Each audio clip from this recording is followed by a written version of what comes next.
Gracias por acompañarnos en este episodio. Soy Aurora Sea y hoy me acompaña Margarita Mas para hablar de cohousing, viviendas colaborativas para vivir mejor. La doctora Elisa Margarita Mas Moreno es investigadora en la UNAM, especialista en envejecimiento, calidad de vida en la vejez y nutrición aplicada en adultos mayores. Doctora en ciencias sociales con 2 maestrías y una sólida trayectoria académica. Ha impartido más de 120 cursos y dirigido más de 50 tesis. Actualmente investiga cómo mejorar la calidad de vida de las personas mayores a través de la alimentación y la vivienda. Es autora y coordinadora de diversas publicaciones clave sobre envejecimiento y es una voz reconocida tanto en México como en el extranjero en este campo. Además, es coordinadora de Red de Cohousing México. Bienvenida, Margarita. Comenzamos.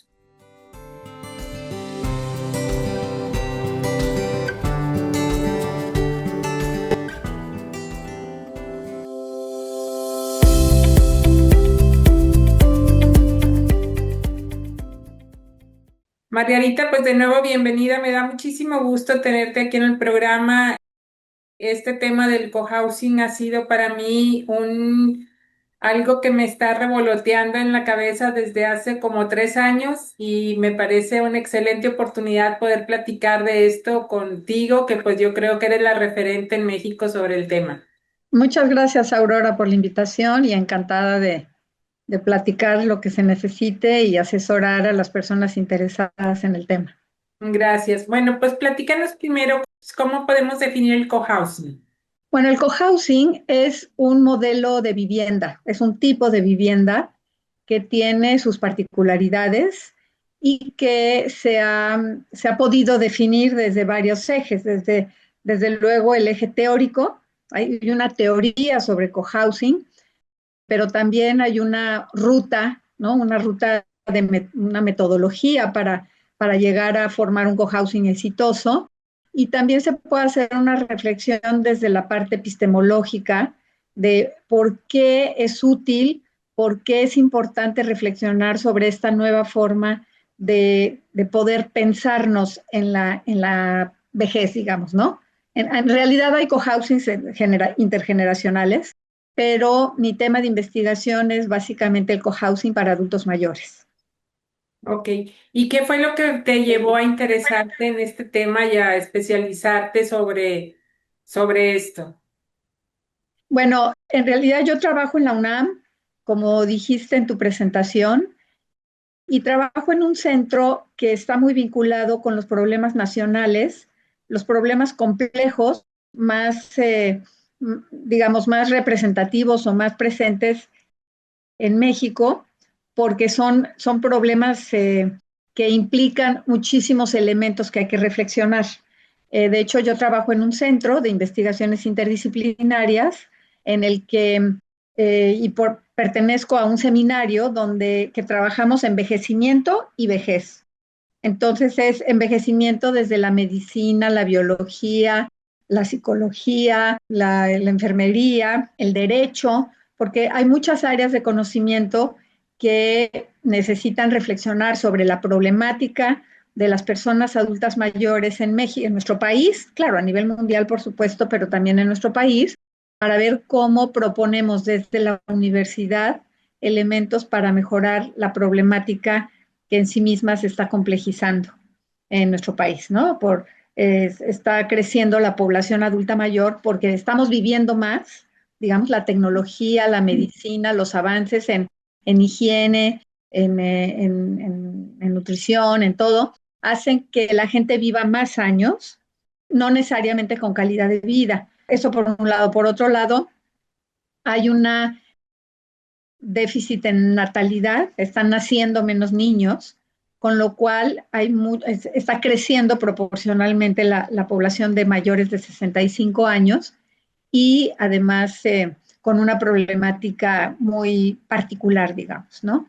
Entonces, desde ahí es que empezamos a trabajar el tema de eh, la vivienda cómo imaginarnos una vivienda que pueda mejorar la calidad de vida de los adultos mayores, que no sea tan costosa como otras viviendas, que no sea tan costosa como las residencias para adultos mayores o no los, porque son, digamos, estos lugares donde los adultos mayores acaban sus últimos años, muchas veces son muy caras, pero no necesariamente te ofrecen los servicios que necesita un adulto mayor, ¿no? Entonces, y los cuidados y muchas veces no resuelven la soledad del adulto mayor, las enfermedades crónico-degenerativas, digamos, la sensación pues, de sentirse solos, no sé si abandonados, algunos sí se sienten abandonados, pero bueno, esa es la problemática de los adultos mayores en nuestro país.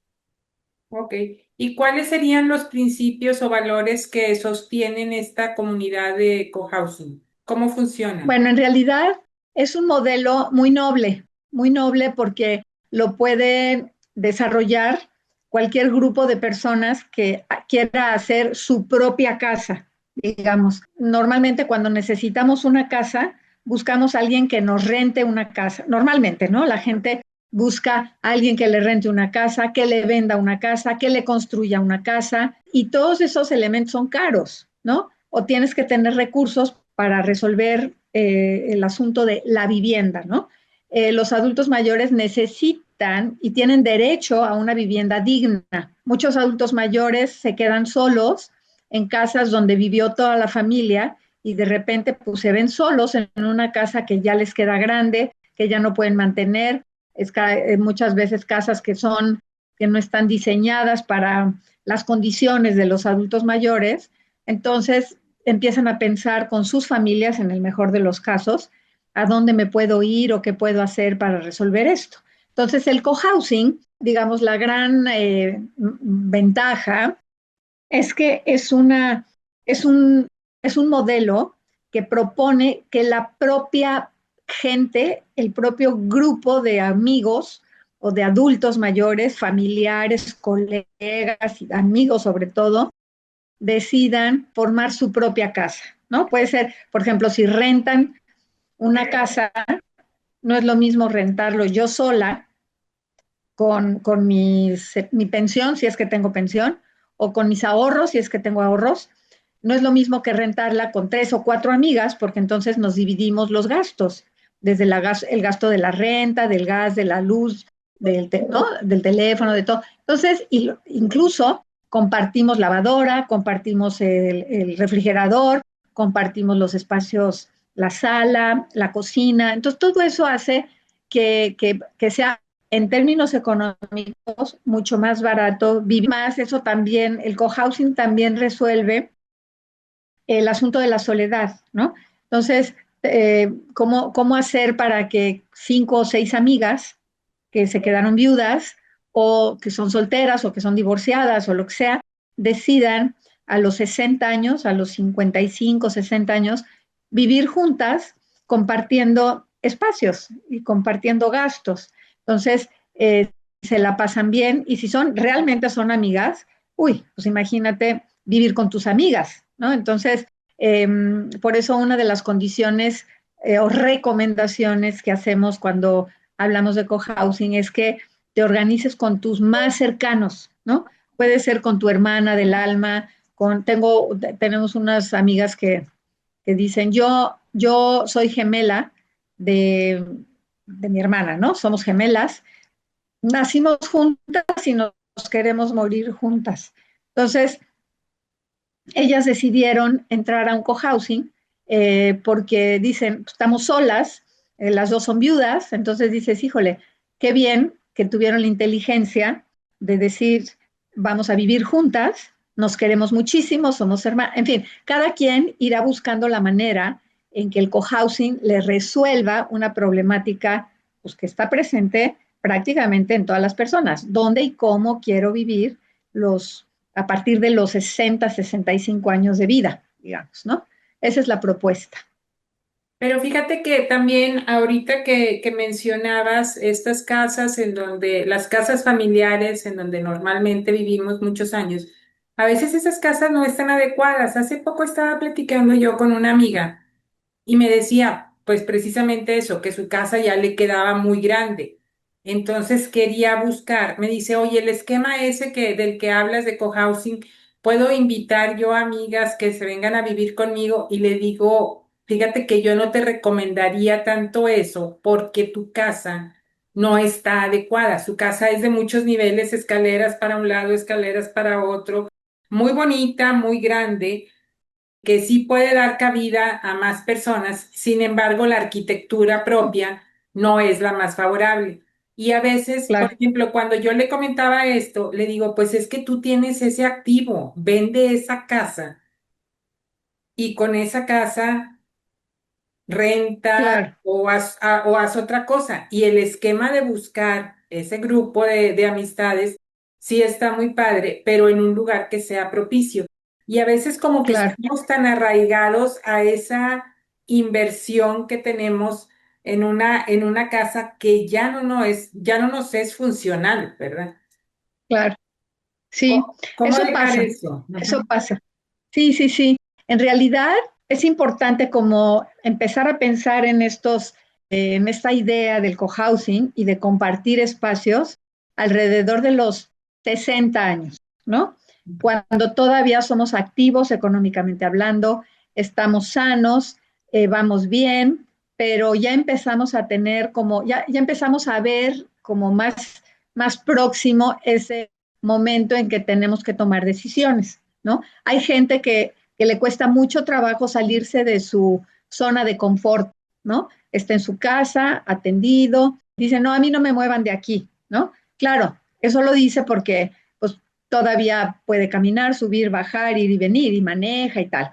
Pero cuando la gente empieza a darse cuenta, como tu amiga, de que su casa ya le queda grande, de que sus hijos ya se fueron a hacer sus vidas, de que, de que está pagando la renta y tal, y que lo está haciendo de un bien inmueble, pues que ya no está usando al 100%, está desaprovechando, ¿no? Entonces, como tú dices, lo mejor que puede pasar es reinventarse, reimaginarse cómo me gustaría vivir de otra manera, ¿no? Y ahí es cuando el grupo de amigas, por seguir con el ejemplo, se sienta a platicar, se toman un cafecito y empiezan a decir, oye, pues yo tengo mi departamento, no, pues yo tengo mi casa, no, pues yo tengo esto, yo tengo lo otro, o yo puedo vender esto. Entonces es empezar a imaginar que sí se puede, que sí es conveniente. Entonces, la metodología que proponemos para el cohousing tiene 18 pasos, o sea, son 4 etapas que vamos avanzando, digamos,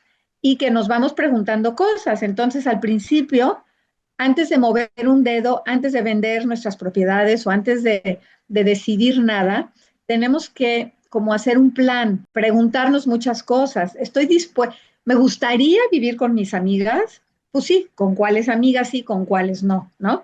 O como parejas, nos gustaría vivir con otros amigos de pareja, ¿cómo nos imaginamos que podría ser, ¿no? Hay quien dijo, pues vamos a comprar un,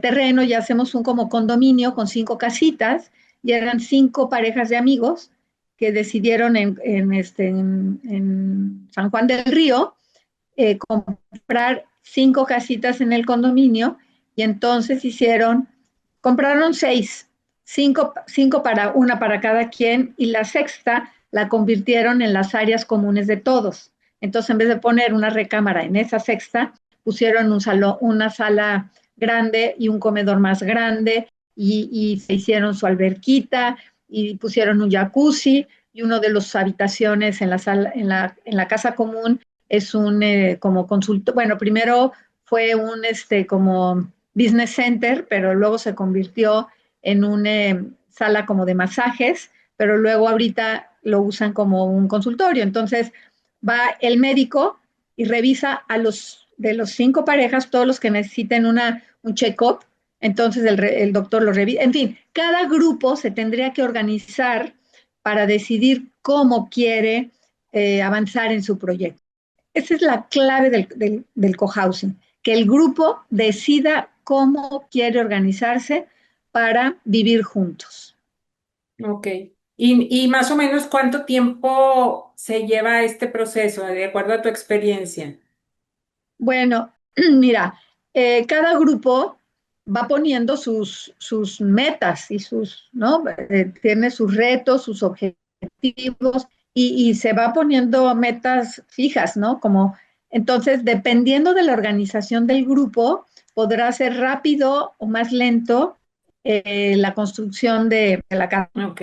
Depende si van a construir de cero una casa, rentar algo que es estilo velar, pues cómo se planea. Nosotros, por ejemplo, empezamos a trabajar el primer cohousing que ya existe en México en 2006, a trabajar el grupo, ¿no? ¿Quiénes somos? ¿Cómo lo queremos? ¿Qué tenemos que hacer? ¿Qué preguntas nos hacemos? ¿Qué documentos necesitamos? Bueno, en 2006 nos empezamos a juntar cada mes, pero luego cada 15 días, pero luego cada semana, porque ya unos decían, es que ya nos surge, nos surge, nos surge. Entonces, en 2006 empezamos a juntarnos regularmente y a sistematizar todo. En 2009 vimos, de 2006 a 2009, buscamos terrenos. Bueno, definimos primero en qué lugar queríamos, cuáles son las características, si lo queremos en una ciudad o fuera de la ciudad, en la zona rural, cerca de una ciudad que tenga servicios médicos o donde vivan nuestros hijos y familiares. Entonces, en 2009 compramos el terreno, en 2010 empezamos a construir y en 2013 inauguramos. Entonces, eh, claro, todo como muy planeado, muy organizado. Entonces, te digo, ¿cuánto tiempo? Pues depende del grupo, cómo se organice y cómo avance en sus proyectos y en sus retos, digamos, ¿no? Entonces, nosotros inauguramos en 2013 y así, digamos, por supuesto que parte en todo ese proceso de organización, necesitamos el apoyo, por ejemplo, de un arquitecto.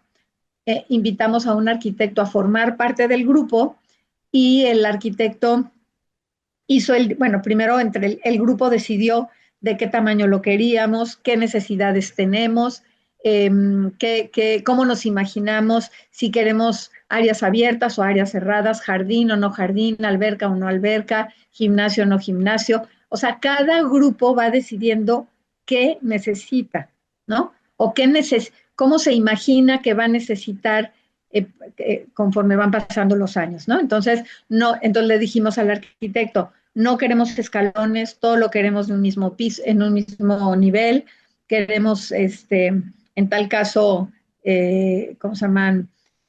De una terraza a otra, por supuesto, barandales en dos lados, que trabajan para casas habitación o para hospitales y que saben digamos, la normatividad y el diseño para adultos mayores, ¿no? Entonces, todo eso se tiene que tomar en cuenta y por eso no es de la noche a la mañana, sino uno tiene que ir planeando, planeando, planeando, planeando. Y normalmente Entonces, bueno, en los casos que te ha tocado ver, ¿ves que hay apoyo de la familia, que hay resistencia de la familia?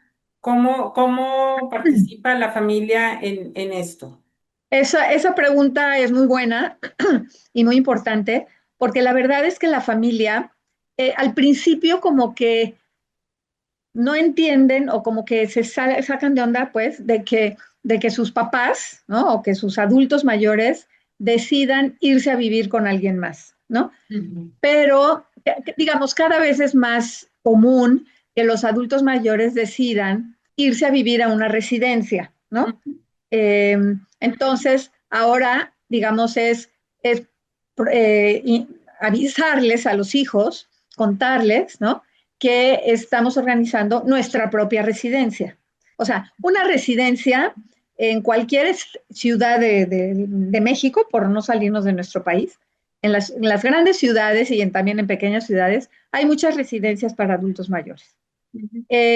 Un ejercicio que nosotros hicimos y que puede hacer cualquiera de los que nos esté escuchando es ir a dos o tres residencias para ver cómo son las instalaciones y cuánto cuesta vivir ahí, ¿no? ¿Cuánto cuesta mensualmente? ¿Cuánto cuesta la comida? ¿Cuánto cuesta el servicio de apoyo médico, de enfermeros, de cuidadores y tal? Y nos vamos a sorprender de lo caro que son estos lugares. Entonces, es un argumento y un elemento para convencer a la gente de que organizados en un grupo pueden, el grupo mismo, como amigos, hacer su propia casa, ¿no? Y invitar, si tienen un terreno grande, pues pueden invitar a otros amigos. Nosotros, el terreno que vimos fue un terreno muy grande, de 35,000 metros, y entonces dijimos, bueno, vamos a ampliar el grupo, vamos a invitar amigos o parientes o colegas que estén en la misma situación y que estén interesados en formar parte del grupo. Entonces, el grupo va como imaginando cosas, anotando, registrando y analizando, digamos, qué necesitamos para el día que tengamos al arquitecto, en el mejor de los casos, como parte del grupo, decirle, mira, esta es nuestra lista de lo que necesitamos. Entonces, y claro, en el grupo habrá el conocimiento de los miembros del grupo es muy importante para que todos colaboren en lo que saben hacer, ¿no? En nuestro grupo hay, por ejemplo, una persona que es administradora, entonces, que estudió administración, entonces, claro, ella es la persona que administra. El arquitecto, pues el que diseñó, el ingeniero, el que ayudó a construir todas las áreas, ¿no? Comunes. Eh, Hay incluso un chef. Entonces decíamos, bueno, ¿qué tal que tú te encargas de hacer los menús y llevar la cocina, a diseñar con el arquitecto la cocina que necesitaríamos? Y así, ¿no? Entonces, un poco como tenemos un abogado que también nos ayudó en la parte legal que necesitamos, cómo vamos a organizar, si va a ser un condominio, si va a ser una copropiedad, si va a ser una cooperativa de vivienda o cómo nos vamos a manejar para que todos tengan, digamos, la seguridad legal de que lo que tenemos es nuestro. Y esa es otra cosa. En una residencia, si nosotros les decimos a nuestros hijos, oigan, nos vamos a ir a una residencia, híjole, los hijos lo primero que van a hacer es, oigan, ¿y qué residencia? Bueno, pues esta, ¿y cómo la vamos a pagar? ¿No? Bueno, pues con mis ahorros o voy a vender mi casa, pero vendiendo la casa pues nos ahorra para 4 años en la residencia y después, ¿qué vamos a hacer? Entonces, la gente tiene que como imaginar a corto, mediano y a largo plazo. Y los hijos muchas veces responden positivamente, la mayoría de las veces dicen, ok, si mis papás así lo desean, perfecto. Pero luego dicen, híjole, ¿y si, cómo vamos a apoyarlos cuando ya no tengan recursos? O sea, acaben sus ahorros. Entonces, hay de todo. En general, cuando nuestras familias se enteran de un proyecto así, están encantados porque ven a sus papás contentos, los ven activos, los ven con un proyecto para adelante. O sea, en vez de que vayan como de bajada, los papás como que toman un segundo aire, ¿no? Y empiezan a imaginar la emoción de construir y de hacer y en fin. Entonces, las familias lo reciben muy bien. La verdad es que, por experiencia, les gusta mucho la idea.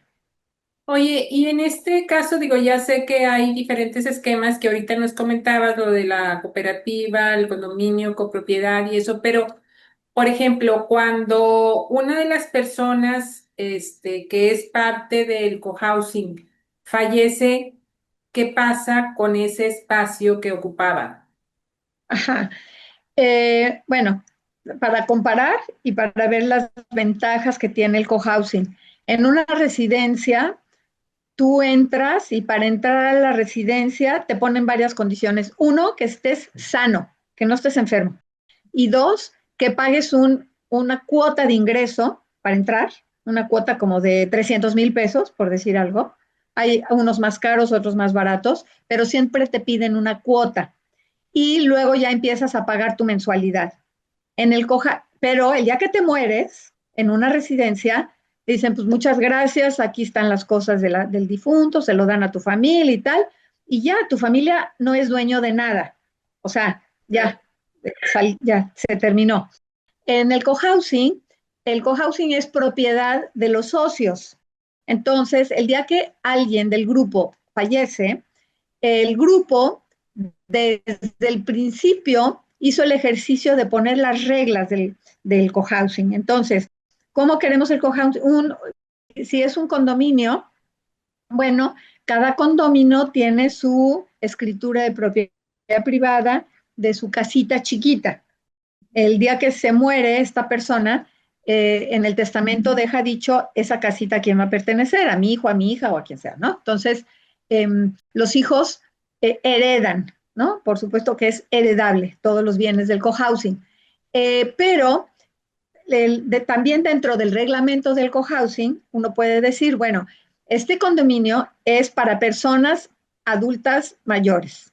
Entonces, eh, los hijos cuando heredan tienen que asumir el reglamento y entonces pueden participar. Muchas veces cuando un adulto mayor muere, los hijos, por ejemplo, mi mamá tiene 93 años y yo tengo 67. Entonces, si mi mamá estuviera en un cohousing, bueno, pues muere mi mamá y yo ocupo o yo heredo o yo uso ese bien porque era de ella, ¿no? Era propiedad de ella. Entonces, el cohousing, según cómo se organiza el grupo, en realidad el propietario es el grupo.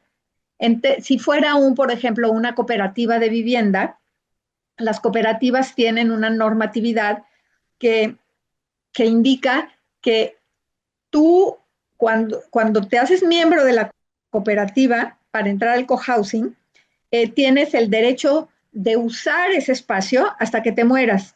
Y pagas, ¿no? Pagas tu ingreso a la cooperativa. Cuando tú te mueres, la cooperativa le regresa ese ingreso a tus hijos. Entonces, los hijos, según la cooperativa, según el tipo de cooperativa y según las reglas de esa cooperativa, puede tener una regla que diga, bueno, las personas que mueren pueden ser sustituidas por sus hijos si los hijos si quieren seguir viviendo aquí. Pero si no, se les regresa lo que sus padres aportaron y ya, y se busca una persona que esté interesada que paga entonces lo correspondiente para entrar a la cooperativa, ¿no? Entonces, cada, digamos, figura legal tiene su reglamento, sus estatutos y su manera de dar o digamos, de ir avanzando en este aspecto. Ok. Sí, pues al final de cuentas, todo es establecido por el grupo, ¿verdad? Desde un inicio puedes poner las Exactamente. reglas a futuro. Sí, eso Así es. está bien interesante. Y ahí está el manual, la guía donde se puede apoyar a las personas que estén interesadas, en cómo ir estructurando las cosas, ¿verdad? Digo, sobre todo los pasos que hay que seguir. Sí, sí, sí. Ahorita yo estoy en España terminando un libro sobre el cohousing. Entonces, que tengo que entregar regresando a México. Entonces, pues, digamos, ese libro se va a publicar en la UNAM y tiene estos cuatro ejes que te decía. La parte teórica del cohousing, la parte histórica, ¿no? Cómo surgió la idea en el mundo. Sí, de Hoy escucharte. terminando un libro que habla de todo el proceso del cohousing, cómo hacer un cohousing exitoso de principio a fin. Y también tiene, por supuesto, la historia del cohousing, cómo se ha manejado en otros países. En España hay muchos cohousings y por eso estoy aquí revisando cómo tienen su normatividad, su reglamento, cómo viven, qué problemas tienen, para incluirlo en el libro y ese libro va a salir publicado a principios del año que entra por la UNAM y ahí, por supuesto, estamos asesorando a todas las personas que necesiten armar su grupo y hacer su cohousing. Ay, Margarita, súper interesante la información que nos compartes, con ganas de quedarnos aquí más tiempo, pero pues hay que terminar. Por favor, dinos en dónde podemos, seguirte o consultar por si alguien requiere más información del cohousing. Sí, Aurora, mira, en la UNAM tenemos una red que se llama Red Cohousing México. Esta red Cohousing México apoya a todas las personas que necesiten asesoría para avanzar en sus proyectos de cohousing. Tenemos 12 grupos que ya van avanzando y entonces las personas interesadas les sugiero que me manden un correo a margarita-más con doble A y doble S arroba yahoo.com.mx para, digamos, que me manden un correo si están interesados en entrar a la red cohousing, aunque no sepan nada, aunque no tengan nada todavía, para que los invitemos a nuestros talleres, a nuestros seminarios, a los congresos. Todo es gratuito, el apoyo y la asesoría es totalmente por parte de la UNAM, digamos, y entonces los invito a que conozcan más de este modelo de vivienda. Está siendo muy útil para la gente que está dispuesta a vivir en grupos, sin perder su zona íntima y privada y su casa y todo, ¿no? Entonces es como imaginar una manera distinta de vivir. Gracias, Margarita, súper interesante. Como te decía, yo fíjate que yo sí, luego se fueron mis hijos y me deshice de mi casa. Me vine a vivir a un departamento de acuerdo a mis necesidades actuales, pero mi mente está cómo armo mi cohousing porque definitivamente es un estilo de vida que creo que va conmigo y que me va a permitir pues vivir mejor mi etapa final. Muchas gracias por toda tu información y esperamos tu libro para poder aprender mucho más de esto. Gracias, A sus órdenes, con mucho gusto. ¿Eh? gracias por acompañarnos. Hasta luego.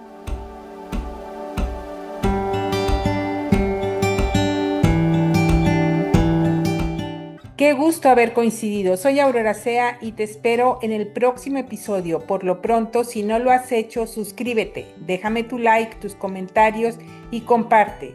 Y no olvides, estás escribiendo el mejor capítulo de tu vida.